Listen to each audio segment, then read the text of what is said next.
हजुरले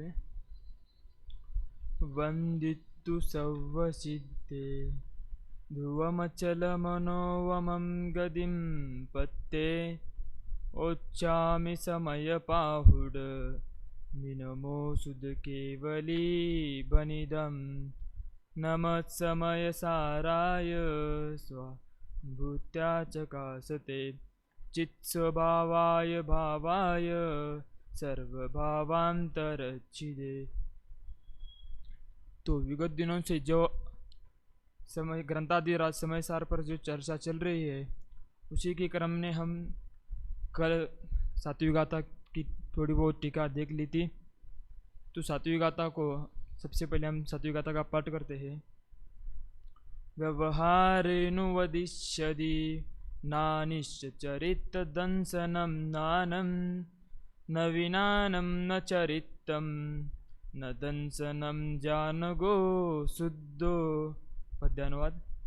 दृग ज्ञान चारित जीव के यह कहा व्यवहार से ना ज्ञान दर्शन चरण गायक शुद्ध है परमार्थ से। तो हमने कल सातवीं गाथा का सामान्य अर्थ इस प्रकार देखा था कि व्यवहार से तो इस ज्ञानी का अर्थात क्या देखा था हमने कल कि यह जो जीव है अर्थात जिसको ज्ञान है वह ज्ञानी। तो ज्ञान किसमें है? जीव के। तो यह जो जीव है उस जीव के दर्शन दर्शन है, ज्ञान है, चारित्र है, लेकिन निश्चय से इनमें से कुछ भी नहीं है। अर्थात इस प्रकार इस गाथा का सामान्य अर्थ हमने देखा था कल जो इसकी प्रारंभ में टीका प्रारंभ की थी। तो अमृतचंद्र आचार्य ने शुरुआत में ही कह दिया था कि जो ज्ञायक को बंध पर्याय के द्वारा जो अशुद्धता होती है, उस अशुद्धता को हमने तीसरी गाथा में ही छोड़ दिया। वही कहते ना कि जो बंध की कथा है वह कैसे है? विसंभवाद है। तो यहाँ पे क्या नई बात बताते हैं? जो एक ज्ञान दर्शन चारित्र कहलाते हैं, यह जीव के गुण ही है, लेकिन ये भी जीव के नहीं है। कैसे नहीं है? कि अगर हम गुण भेद से कथन करेंगे तो क्या, तो ये जीव व्यवहार से कहलाएंगे ना। लेकिन वास्तविक में आत्मा गुण भेद से रहित शुद्ध ही कैसे है? शुद्ध ही है, ऐसा यहाँ पे बताया है। तो अब आगे इसको देखेंगे। सबसे पहले हमने कल देखा था कि अमृतचंद्र आचार्य की टीका में तीन बातों को बताया था। एक, सबसे पहले तो ये जो दर्शन ज्ञान चारित्र रहित जो जीव बता रहे हैं, तो ये वास्तविक जीव हम किसको बता रहे हैं? दर्शन ज्ञान चारित्र जीव बता तो रहे हैं, लेकिन किसको? तो यहाँ पे उन्होंने शब्द दिया कि अंतेवासी जनस्य, अर्थात जो अंतेवासी जन है, जो निकटवर्ती शिष्य है, उसको यह बता रहे हैं। तो अब बता तो रहे हैं, लेकिन कौन बता रहा है? कि सूरीनाम अर्थात आचार्य देव बता रहे हैं। अब कौन बता रहा है ये तो पता चला। अब कैसे बता रहे हैं इस जीव को, यह हम आज देखते हैं। तो इस गाथा का सामान्य अर्थ इस प्रकार हमने कल देखा था कि अनंत धर्मों का जो पिंड है एक धर्मी, उसको जो निकटवर्ती शिष्य है उस अनंत धर्मों के पिंड को नहीं जानता है, उससे अनिष्णात है।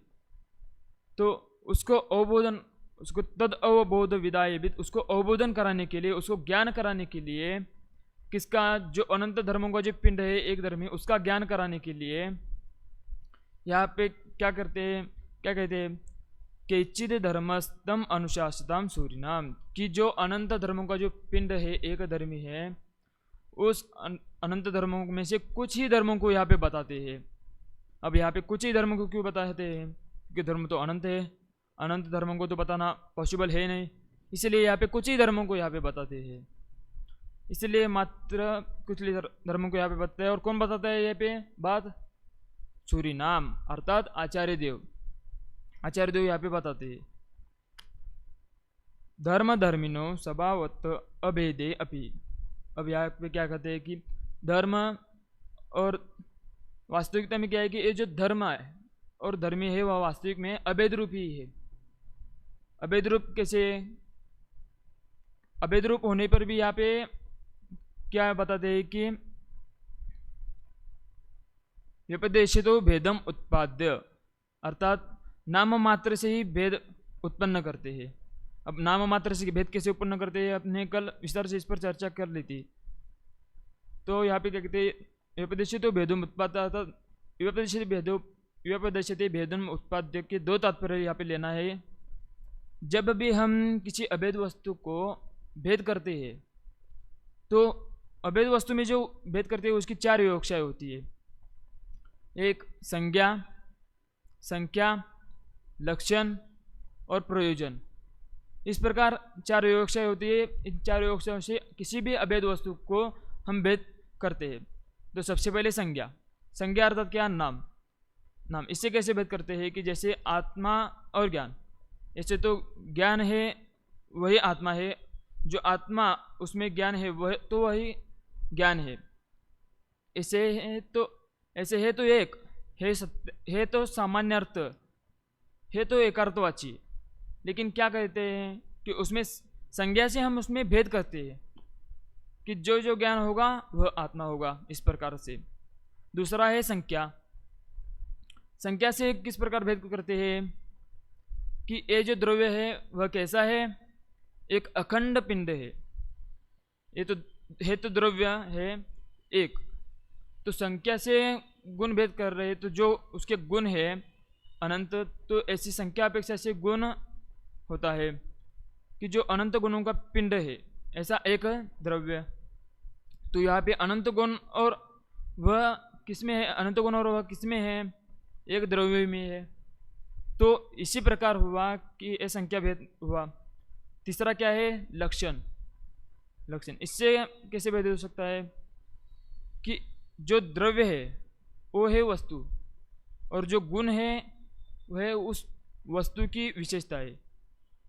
तो जो द्रव्य का लक्षण है वह वस्तुपना उसका लक्षण हुआ, और जो गुण का लक्षण है वह वस्तुपने का विशेषण बंधु हुआ। ये गुण का लक्षण, इस प्रकार से लक्षण से भेद होता है।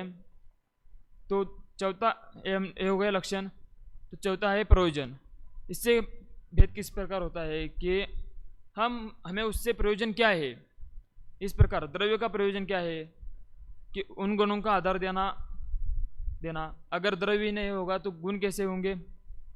जिस प्रकार गुणों के बिना द्रव्य होगा, गुणों के बिना द्रव्य नहीं होगा, और गुण के बिना द्रव्य नहीं होंगे, उसी प्रकार पर्याय नहीं होती द्रव्य के बिना, और द्रव्य नहीं होता पर्याय के बिना।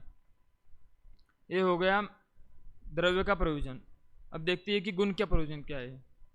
कि गुणों का प्रयोजन यह है कि जिस द्रव्य का वो आधार ले रहे हैं ऐसे द्रव्य को प्रसिद्ध करना, ये उसका प्रयोजन होता है। इस प्रकार हमने देखा था कि पहले तो चार विवक्षाएं से भेद किया, अखंड करके समझाया इसको। कौन कौन से? संज्ञा, संख्या, लक्षण और प्रयोजन, इस प्रकार। तो इसमें भेदम, इसमें क्या कहते हैं? उपदेश तो भेदम उत्पाद्य। इसमें मात्र कथन मात्र से जिसमें भेद ही हो, वास्तविकता में जिससे भेद हो नहीं सकता, क्योंकि हम कभी भी द्रव्य और गुण को अलग अलग नहीं कर सकते, अलग अलग। इसलिए मात्र कथन मात्र का ही यहाँ पे भेद आता है। तो कथन मात्र भेद से क्या होता है? व्यवहार मात्र अन्येव ज्ञानिनो दर्शनम ज्ञानम चारित्रम इति उपदेश्य। कि व्यवहार मात्र से ज्ञानी के दर्शन है, ज्ञान है, चारित्र है, ऐसा कथन करते हैं। किससे? व्यवहार से, व्यवहार मात्र से। तो हमने कल भी यह देखा था कि कौन से व्यवहार से कैसे, किस प्रकार से, चार प्रकार के व्यवहार से कथन हो जाता है। इस पर हमने कल विस्तृत में चर्चा की थी। तो इससे तो व्यवहार से दर्शन, ज्ञान, चारित्र कैसे है, किसको कह रहे हैं यह भी बताया, कौन कह रहा है यह भी बताया। तो क्या रह गया कि किसे कह रहे हैं, तो इसको परमार्थ से बताएंगे किसे कह रहे हैं। परमार्थ तस्तव एक द्रव्य निष्पित अनंत पर्याय एकम तएकम कि पर्याय से वे एक द्रव्य आत्मा कैसी है, वह जो आत्मा है वह पर्याय से कैसी है, एक द्रव्य है। अर्थात जो आत्मा है वह एक द्रव्य को अर्थात अनंत पर्यायों को पीकर बैठा है। अब अनंत पर्यायों को पीकर कैसे बैठा है, तो इसका मतलब कि जो अनंत पर्याय है वह उसमें होती है, निरंतर होती है। उसकी जो अनंत गुण है उसकी वह अनंत पर्याय को धारण करके बैठा है, और वह अनंत गुण अलग अलग है, एक नहीं है। और उसकी जो पर्याय है हो रही है वह भी अलग अलग है, लेकिन फिर भी उन अनंत गुण और अनंत पर्यायों का जो समूह है वह कैसा है, एक द्रव्य है। जैसे कि शांति जी भाई साहब ने अभी इसमें शिविर में उदाहरण दे, शिविर के प्रवचन में जब दृष्टि का विषय चल रहा था, दृष्टि के विषय पर जो प्रवचन हुए थे उसमें एक उदाहरण दिया था। क्या दिया था कि दो शिकारी होते हैं और वो शिकार करने के लिए जंगल में जाते हैं, तो एक पेड़ के नीचे बैठ जाते हैं और एक दूसरे से बातें करने लगते हैं कि एक कितना भयानक घना जंगल है। इस प्रकार से वो एक दूसरे से बातें करने लगते हैं। तो उनके चले जाने के बाद जो पेड़ होते हैं वो तो उनकी बात सुन लिए कि यह भयानक घना जंगल, घना वन। तो वो सोचने लगता है कि हमने अभी तक चीता देखे, सिंह देखे, भालू, हाथी वगैरह वगैरह स्थिर प्राणियों को सबको देखी है, लेकिन ये भयानक वन क्या है, ये कहाँ से आया। तो वो दूसरे पेड़ से पूछता है कि ये क्या है। दूसरों को नहीं पता, वो दूसरा तीसरा से पूछता है, तीसरा चौथे से। ऐसे करके पूरे जंगल में ये बात फैल जाती है कि यहाँ पे इस जंगल में भयानक वन का नाम के कोई भयानक है। तो वास्तविकता में क्या है कि वो जो पेड़ है उनके समूह को ही वन कहलाता है, इस बात को वो नहीं जानते। तो ऐसे ही जो द्रव्य आत्मा कैसा है, अनंत गुणों का पिंड है। अब वो अनंत गुणों में से एक एक गुण को पकड़ता है, इसलिए आत्मानुभव नहीं हो पाता। अगर आत्मानुभव करना है तो सब गुणों को एक साथ ही पकड़ना पड़ेगा। अब अनंत द्रव्यों को पीकर बैठा है, अनंत पर्याय को पीकर बैठा है, वह कैसा है, एक है। फिर भी अनंत द्रव्य अनंत पर्याय पी लिया तो वह सब मिलावट हो गई। तो नहीं, मिलावट नहीं हुई। कैसे नहीं हुई?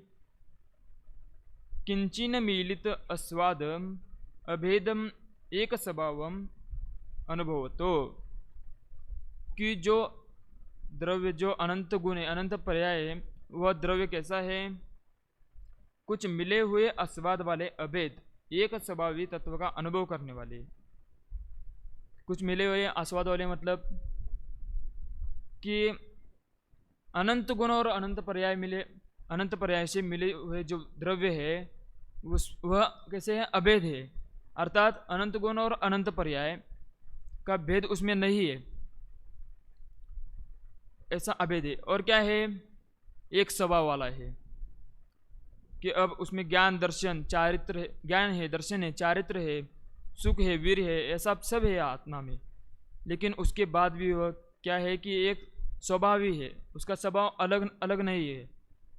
एक स्वभावम अनुभव तो न दर्शनम न ज्ञानम न चारित्रम ज्ञायक अवेक शुद्ध।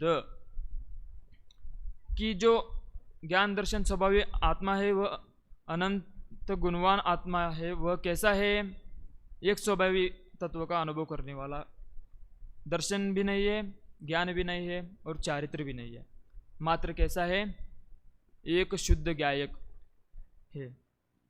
तो इसी प्रकार हमने शुरुआत में जो तीन बातों को यहाँ पे लिया था कि किसे कहते हैं, कौन कहता है और कैसे कहते हैं, यह हमने आज की चर्चा में देख लिया कि किसे कहते हैं। इसका तो उत्तर हमें मिल गया था, जो निकटवर्ती शिष्य है उसे कहते हैं। कौन कहता है, सूर्य नाम अर्थात आचार्य देव कहते हैं। तो कैसे कहते हैं, तो वो अनुभव से कह रहे हैं।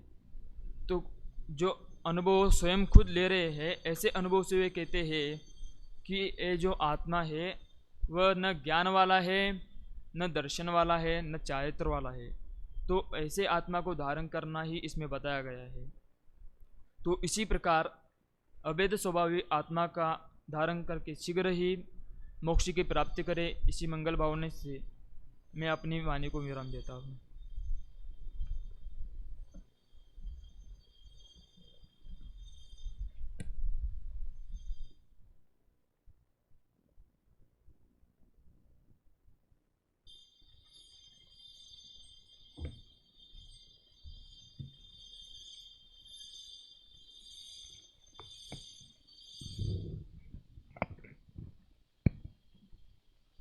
शास्त्री द्वितीय वर्ष के छात्र प्रवचन के क्रम में सोहम जैन बालिकई आज अपना द्वितीय दिन का प्रवचन कर रहे थे। सातवीं गाथा को आधार बना करके आप प्रवचन कर रहे थे। उसमें दृष्टि का विषय समझा रहे थे और जिनको ऐसी दृष्टि हो गई है उनके द्वारा ये बात कहने में आती है, इस तरह से अपनी बात स्पष्ट कर रहे थे। कल जो भाई साहब ने कमेंट्स किए, जिन कुमार जी भाई साहब ने, उस अपेक्षा से अगर देखा जाए तो स्पष्टीकरण वगैरह में आपने यथायोग्य सुधार किया है। थोड़ा सा बोलने में हिचकिचाहट अभी भी है, उसके लिए आप अपने पर्सनल लेवल पर बहुत अच्छे से तैयारी करते रहें, वक्तृत्व शैली को सुधारते रहें। बाकी आज विश्लेषण ठीक रहा, संस्कृत को आधार बना करके अर्थ कर रहे थे, तो अर्थ हो रहा था, बहुत अच्छा हो रहा था। थोड़ा सा विस्तार को भी ध्यान में रख के आप आगे भी ध्यान रखें। आगे आने वाले वक्ता हैं बराबर जहाँ से विषय छूटा है उसके आगे प्रवचन अपना प्रारंभ करेंगे। अभी कितने विद्यार्थी बचे हैं? केवल 15 विद्यार्थी हुए अभी। 6 विद्यार्थी बचे हैं, ठीक है। मतलब 12 शिविर के पहले हो जाएंगे, अक्टूबर शिविर के पहले। चल